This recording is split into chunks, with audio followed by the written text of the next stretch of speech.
तो फ्रेंड्स, मैं विनीत तिवारी और आज के इस वीडियो में मैं हिमाचल प्रदेश में असिस्टेंट प्रोफेसर के सिलेक्शन के लिए जो पर्सनालिटी टेस्ट होने वाला है या जिसको कहें कि साक्षात्कार होने वाला है, इंटरव्यू होने वाला है, उसके संदर्भ में आप लोगों के साथ बात करूंगा। मेरे से बहुत से लोगों ने प्रश्न किया कि हिमाचल प्रदेश में मेरा स्क्रीनिंग टेस्ट में सिलेक्शन हो गया है, रिजल्ट में मैं पास हो गया हूँ स्क्रीनिंग टेस्ट के, और वहाँ पे पर्सनालिटी टेस्ट होने वाला है और सारा वेटेज जो फाइनल सिलेक्शन होगा वह पर्सनालिटी टेस्ट के बेस पे ही होगा। तो मुझे किस तरीके की रणनीति बनाना चाहिए ताकि मेरा अंतिम चयन हो सके। तो यह पूरा वीडियो उन्हीं लोगों के लिए है जो लोग हिमाचल प्रदेश में असिस्टेंट प्रोफेसर की वैकेंसी में रिटेन निकाल लिए हैं, इंटरव्यू देने जाने वाले हैं और इंटरव्यू देने की प्रक्रिया उन लोगों की कुछ की शुरू भी हो चुकी है। अभी कुछ विषय ऐसे हैं जिनका 15 मार्च से 18 मार्च तक इंटरव्यू होंगे, पर्सनालिटी टेस्ट होगा, और कुछ का 20 मार्च के बाद, मतलब अभी कई विषय हैं, लगभग 8-10 विषय ऐसे अभी मार्च में होंगे, पर्सनालिटी टेस्ट उनका होगा। तो उनके लिए कुछ मैं ऐसे ऐसे टिप्स बताऊंगा। प्रदेश की अपनी प्रक्रिया अलग है। यहाँ पे रिटेन जो है सिर्फ जिसको कहते हैं कि क्वालिफाइंग होता है, रिटेन क्वालिफाइंग होता है और आप क्वालिफाई करके, आप रिटेन को क्वालिफाई करने के बाद आप इंटरव्यू के लिए एलिजिबल होते हैं। और फाइनल सिलेक्शन में रिटेन के नंबर का कोई मतलब नहीं रहता है, आप क्वालिफाई कर जाते हैं, उसके बाद रिटेन के नंबर आपके साइड हो जाते हैं। आपका जो फाइनल सिलेक्शन या अंतिम चयन जिसको कहेंगे होता है, वह आपके पर्सनालिटी टेस्ट या यूं कहें साक्षात्कार के आधार पे होता है। यह साक्षात्कार 100 नंबर का होता है और 100 नंबर का जो साक्षात्कार है, जो भी मैंने मतलब Himachal Pradesh public service commission में जो लोग जॉब कर रहे हैं असिस्टेंट प्रोफेसर के रूप में, उनसे जो चीजें मैंने थोड़ी बहुत कलेक्ट की है उसके बेस पे, और जो लोगों ने इंटरव्यू फेस किया है उनके एक्सपीरियंसेस के बेस पे आप लोगों को मैं अपने मंच से, अपने प्लेटफॉर्म यूट्यूब चैनल से आप लोगों को बता रहा हूं। इन कुछ बिंदुओं को आप लोगों को बहुत ही अच्छे से ध्यान रख के जाना है और निश्चित ही आपको वहां के इंटरव्यू में फायदा होगा।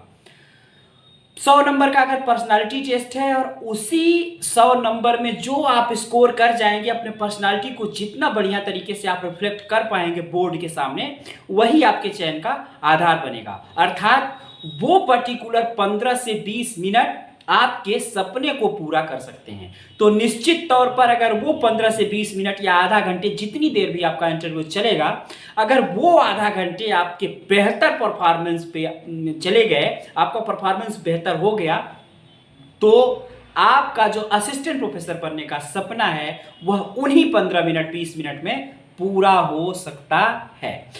फिर उन 15-20 मिनट में अगर हम बात करें तो आपको, हालांकि जो नोटिफिकेशन है वहां पर उन 100 नंबर को, जो पर्सनालिटी टेस्ट के 100 नंबर हैं, उन्हें सब कैटेगराइज नहीं किया गया है। नॉर्मली हम लोग भी क्या करते हैं, कहीं पर नॉर्मली टेस्ट होता है तो 100 नंबर को वर्गीकृत कर दिया जाता है, जैसे यूजीसी भी वर्गीकृत कर देती है। कहीं पर भी सिलेक्शंस होते हैं, जैसे पब्लिक सर्विस कमीशन एग्जाम्स कराता है तो 100 नंबर्स को वह सब कैटेगराइज कर देता है, उप वर्गीकृत करता है। हम लोग नॉर्मली भी कहीं पर कोई कंपटीशन करवाते हैं, मान लीजिए कहीं पर भाषण ही करवा रहे हैं, वाद विवाद करवा रहे हैं, तो वहाँ पर भी क्या करते हैं, सब कैटेगराइज कर देते हैं कि आपकी फ्लुएंसी की इतने नंबर, आपके प्रेजेंटेशन स्किल के इतने नंबर, आपके पब्लिक के साथ कनेक्टिविटी के इतने नंबर, आपके उठने बैठने के इतने नंबर, मंच पे आने के इतने नंबर। तो कुल मिला के कहने का मतलब है कि 100 नंबर जो है वो नोटिफिकेशन में तो लिखा हुआ है कि 100 नंबर का आपका पर्सनालिटी टेस्ट होगा, लेकिन यह निश्चित तौर पर आप जान लीजिए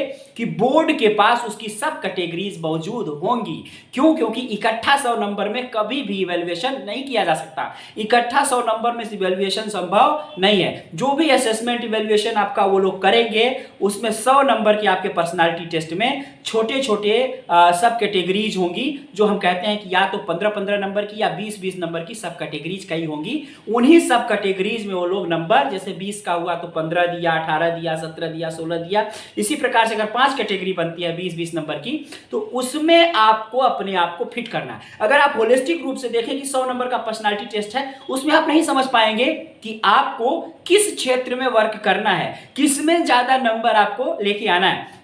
जैसे आप रिटर्न देते हैं तो रिटर्न में एक विषय मान लीजिए आपका सोशियोलॉजी है, फिजिक्स है, केमिस्ट्री है, तो उसमें क्या होता है कि उसके सब सब सब्जेक्ट्स भी बहुत सारे होते हैं। जैसे केमिस्ट्री में ऑर्गेनिक केमिस्ट्री, इनऑर्गेनिक केमिस्ट्री होती है, ऐसे ही सोशियोलॉजी में कोई सब्जेक्ट होता है। तो हमारे कहने का ये मतलब है कि जिस तरीके से किसी विषय में कुछ उप विषय होते हैं, उन उप विषयों को आप देखते हैं कि मेरा ये तैयार हो गया, रिसर्च वाला टॉपिक तैयार हो गया, मेरा ये तैयार हो गया, उन सभी टॉपिक्स को आप देखते हुए चले जाते हैं। तो वहां पे आपको ये लगता है कि 20 क्वेश्चन में इसमें मेरा अच्छा है तो इसमें मैं 18 कर लूंगा, इसमें 20 क्वेश्चन में मेरा ये थोड़ा कमजोर है तो मैं इसमें 15 कर लूंगा। उसी तरीके से जो सब कैटेगरीज विषय में होती हैं वही सब कैटेगरीज आपको इंटरव्यू में देखने को मिलेंगी। परंतु नोटिफिकेशन में ये नहीं लिखा हुआ है, लेकिन एक्सपर्ट्स के पास जो बोर्ड होगा उसके पास सब कैटेगरीज आपको देखने को मिलेंगी। तो उसमें मुख्य रूप से सब कैटेगरीज आप अपने अनुमान से लगा सकते हैं, देख सकते हैं, क्योंकि नोटिफिकेशन में नहीं है।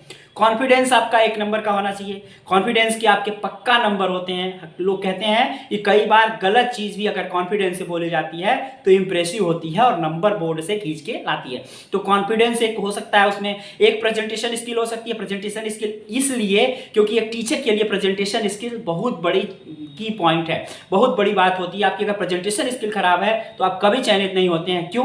क्योंकि प्रेजेंटेशन स्किल ही आपकी इंपॉर्टेंस भूमिका निभाती है क्लासेस में। जब आप किसी कक्षा में पढ़ाने के लिए जाते हैं तो आपकी प्रेजेंटेशन स्किल नहीं अच्छी है तो आपको गड़बड़ी होती है। तो प्रेजेंटेशन स्किल भी उसमें होगी कि आप अपनी बात को रख कैसे रहे हैं, रखने का आपका तरीका अपनी बात को किस तरीके से है। आपका प्रेजेंटेशन स्किल में जैसे कौन कौन सी चीजें आएंगी प्रेजेंटेशन स्किल में, आपका जो बोलने का तरीका है, बोलने के तरीका के साथ साथ आपके मूवमेंट्स हैं, जैसे हाथ वगैरह का, आप मेरे साथ मूवमेंट देख रहे होंगे, हाथ का मूवमेंट, आईज का मूवमेंट, आपके फेशियल एक्सप्रेशंस, ये सारी चीजें मैटर करती हैं। तो जब आप बोलते हैं, तो जब आप कनेक्ट होता है, बोलना आपके एक्सप्रेशंस के साथ जब कनेक्ट होता है तो प्रेजेंटेशन स्किल अच्छी मानी जाती है। तो ये छोटी छोटी चीजें हैं जिनको देख के आप जिनके बेस पे आपका पर्सनालिटी टेस्ट में इवैल्यूएशन हो सकता है। तो पहला मैंने क्या बताया था आपको, कॉन्फिडेंस। दूसरा मैंने क्या बताया आपको, प्रेजेंटेशन स्किल। फिर सब्जेक्ट पर कमांड। एक शिक्षक के लिए सब्जेक्ट पे कमांड होना एक बड़ी बात है। तो सब्जेक्ट पे कमांड तो आपने यह दिखा दिया है कि आपने रिटन में अगर क्वालिफाई कर लिया तो सब्जेक्ट पे आपका कमांड है,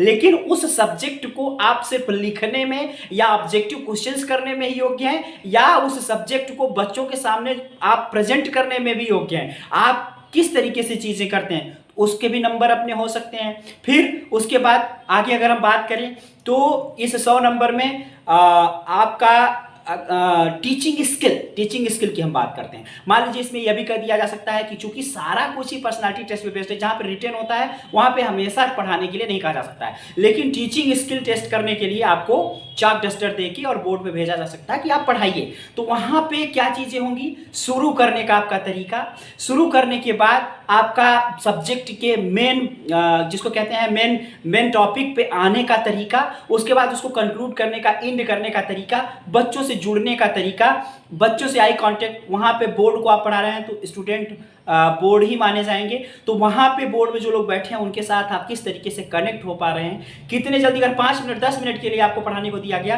तो कितने जल्दी आप अपने आप को व्यवस्थित कर पाए, यह सब टीचिंग स्किल में चीजें आती हैं।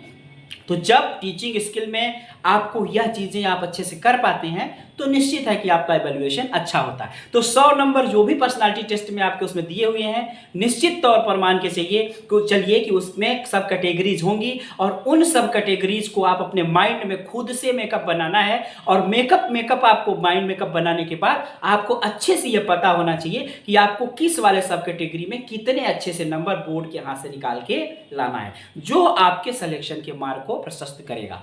बाकी भी बहुत सारी चीजें, बहुत सारे तरीके की वीडियोज इसके पहले मैंने इंटरव्यू से रिलेटेड बनाए हैं। उम्मीद है कि आपको इसमें बहुत सारी चीजें समझने में मिली होंगी। आगे भी कुछ वीडियोस में Himachal Pradesh public service commission के असिस्टेंट प्रोफेसर स्क्रीनिंग के बाद होने वाले पर्सनालिटी टेस्ट के ऊपर मैं लेके आऊंगा। इस वीडियो में इतना ही, नेक्स्ट वीडियो मिलेंगे, तब तक के लिए थैंक यू।